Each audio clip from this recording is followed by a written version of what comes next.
Chennai எண்ணூரில் ammonia கசிவு தொடர்பாக எடுக்கப்படும் நடவடிக்கைகள் குறித்து தேசிய பேரிடர் மீட்பு படையினர் நேரில் ஆய்வு செய்து வருகின்றனர். இது தொடர்பான கூடுதல் தகவல்களை செய்தியாளர் தாய்மானவன் சொல்லிக்கலாம். தாய்மானவன் வணக்கம்.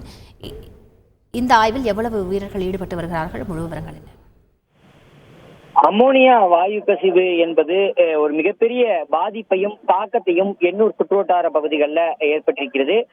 குறிப்பாக நேற்றைய தினம் எண்ணூரில் இருக்கக்கூடிய பிரபல தனியார் உர தொழிற்சாலைக்கு எடுத்து செல்லப்படக்கூடிய அந்த அமோனியா வாயு குழாயில ஏற்பட்டிருந்த அந்த விபத்தின் காரணமாக அமோனியா வாயு திரவ நிலையில இருந்த அமோனியா வாயுவானது வாயு நிலையில மாறி தொடர்ந்து வெளியேறிய நிலையில இந்த பகுதி எண்ணூர் சுற்றுவட்டார பகுதியில் இருக்கக்கூடிய மீனவ கிராமங்கள்ல கடுமையான உடல்நல கோளாறு என்பது பொதுமக்களுக்கு ஏற்பட்டது.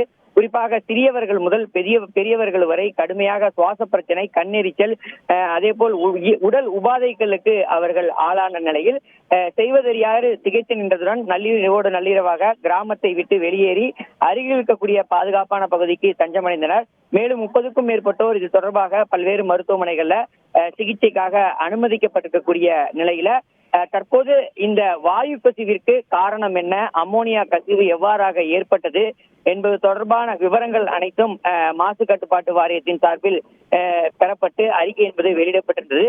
இந்த நிலையில தேசிய பேரிடர் மீட்பு படையினரும் தற்போது 10க்கும் மேற்பட்டோர் இங்கே வருகை தந்திருக்கிறார்கள்.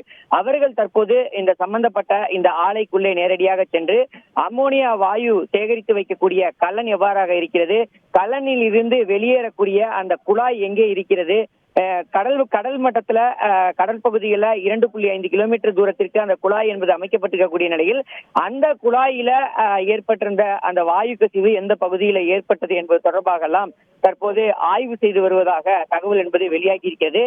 காரணம் என்னவென்றால் ஏற்கனவே போபால் விஷவாயு தாக்குதல்ல பலர் உயிரிழந்த ஒரு நிலையில இது போன்ற ஒரு பாதிப்பு ஏற்படாமல் இருக்க வேண்டும் என்பதற்காக தற்போது முன்னெச்சரிக்கை நடவடிக்கையாக இந்த தேசிய பேரிடர் மீட்பு படையினரும் வரவழைக்கப்பட்டு தற்போது இந்த ஆய்வு பணிகள் என்பது மேற்கொள்ளப்பட்டு வருவதாக தகவல் என்பது வெளியிடப்பட்டிருக்கிறது.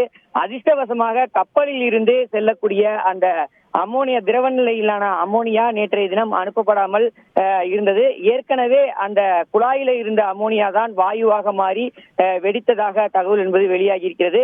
இதன் காரணமாக பெரும் விபத்து என்பது இந்த பகுதியில தவிர்க்கப்பட்டிருப்பதாகவே கருதப்படுகிறது.